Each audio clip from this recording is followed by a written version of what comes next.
बढ़ेंगे। मरकजी सरकार ने मगरबी बंगाल के चीफ सेक्रेटरी अलप्पन बंदोपाध्याय का दिल्ली तबादला कर दिया है। सीनियर आईपीएस को दिल्ली रिपोर्ट करने को कहा गया है। वज़ीर-ए-आज़म के यास तूफान से मुतासरा इलाकों का दौरा करने और जायजा मीटिंग को लेकर खड़े हुए तनाजा के बाद ये फैसला लिया गया है। मरकजी सरकार का कहना है कि ममता बनर्जी और चीफ सेक्रेटरी ने दानिस्तर तौर पर 30 मिनट तक इंतजार करवाया। दरअसल वज़ीर-ए-आज़म के कलाईगुंड पहुंचने के 30 मिनट के बाद ममता बनर्जी वहां पहुंची थी और वज़ीर-ए-आज़म को कागजात हवाले कर चली गई थी। इसे लेकर ही बीजेपी के कई लीडर ममता बनर्जी पर वज़ीर-ए-आज़म के ओहदे की तौहीन का इल्जाम लगा रहे हैं। इसके अलावा मरकजी वजीर मुख्तार अब्बास नकवी ने ममता बनर्जी पर तनकीद करते हुए कहा है कि उन्होंने पीएम मोदी की तौहीन की है। तंत्र के मूल सिद्धांत क्या है?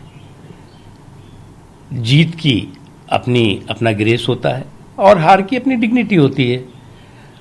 प्रधानमंत्री जी वहां पर इस आपदा के समय, इस संकट के समय में, तूफान के समय में लोगों को राहत देने गए थे, लोगों के दुख दर्द के हिस्सेदार, भागीदार बनने गए थे।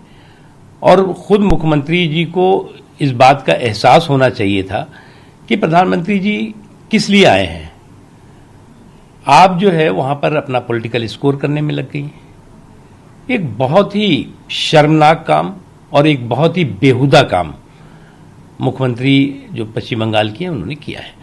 एक चीज। दूसरी चीज ये कि आज तक देश के लोकतंत्र के इतिहास में इतना भद्दा, इतना गंदा, इतना बेहुदा काम किसी चुने हुए मुख्यमंत्री द्वारा एक देश के लोकप्रिय नेता, एक देश के चुने हुए प्रधानमंत्री के लिए जो व्यवहार था वो नहीं देखा है किसी ने। आपने जो अपनी संवैधानिक अमरनाथ गुफा से शिवलिंग की ताजा तस्वीरें सामने आई हैं।